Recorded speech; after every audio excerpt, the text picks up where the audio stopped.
बेटियों के जन्म के लिए भगवान किन घरों को चुनते हैं?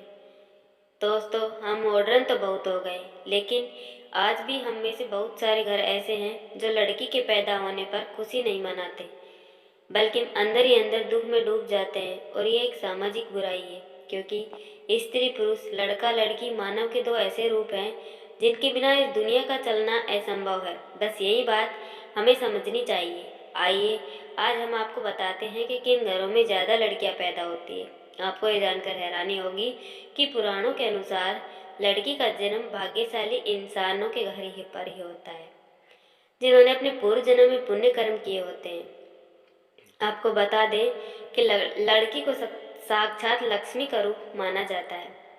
इसी के बारे में हम आज आपको भगवान श्री कृष्ण और अर्जुन के बीच का संवाद बताते हैं, जिसमें अर्जुन भगवान श्री कृष्ण से पूछते हैं कि हे माधव, यह बताइए कि किन घरों में बेटियों का जन्म होता है, किन घरों पर भगवान और माँ लक्ष्मी की कृपा होती है, जिससे उनके घर में लड़कियां का जन्म होता है।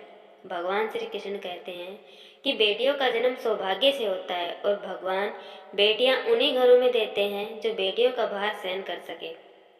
जब भगवान किसी के घर में बेटी देता है तो उसके भरण पोषण के लिए उसके माता पिता के भाग्य में खुशियाँ लिखता है, क्योंकि ये बेटियां ही होती है जो हर किसी के भाग्य में नहीं होती।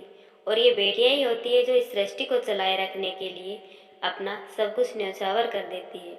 अपने घर, अपने माता पिता, अपनी सखी सहेलियां सब छोड़कर एक अनजान घर में जाती है।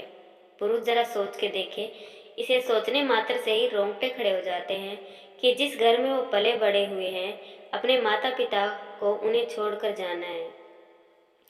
यही सोच अगर आपको समझ आती है तो आप लड़कियों का इस सृष्टि में योगदान समझ सकते हैं।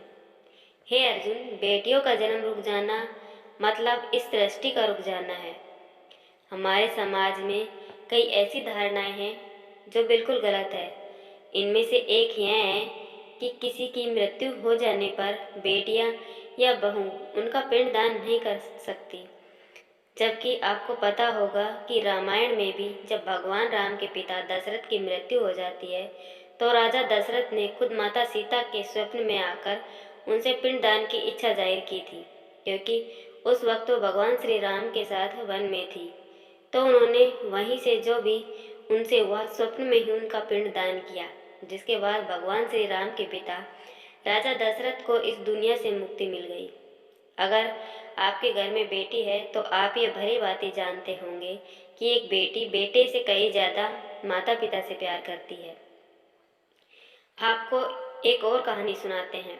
एक बार काफ़ी दिनों बाद दो दोस्त आपस में मिलते हैं। दोनों एक दूसरे से अपना हाल चाल पूछते हैं। इस पर एक दोस्त दूसरे से कहता है कि मेरा हालचाल बहुत बढ़िया है, क्योंकि मेरे घर में दो बेटे हैं। और अपने दोस्त से पूछा, तेरे घर में कितने बच्चे हैं? तब उसका दोस्त खुशी से बोला कि मेरे घर में तो बेटियां हैं। इस पर पहला दोस्त भगवान का धन्यवाद करते हुए कहते हैं कि मैं धन्य हूँ कि मेरे घर दो बेटे हैं और कोई बेटी नहीं है।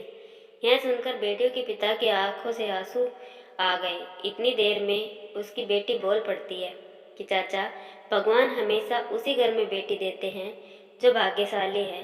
कभी भी किसी ऐसे पुरुष के घर में बेटी नहीं देते जो मन से गरीब हो, और ऐसे आदमी को भगवान बेटियों के रूप में कभी भी लक्ष्मी नहीं देते।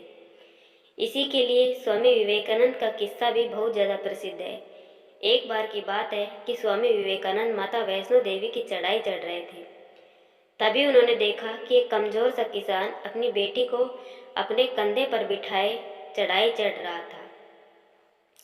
स्वामी विवेकानंद ने उसे देखा और कमजोर किसान को देखते हुए बोले कि भाई, आप अपनी बच्ची को मुझे दे सकते हो और इसे लेकर मैं चढ़ाई चढ़ जाता हूँ।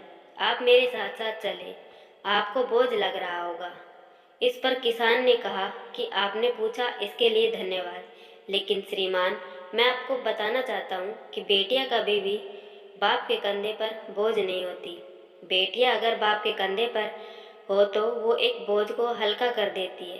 तो दोस्तों, बेटियों के होने पर जश्न मनाएं, मिठाई बांटें, क्योंकि भगवान ने आपके भाग्य को बदलना शुरू कर दिया है और माता लक्ष्मी खुद आपके घर आई है।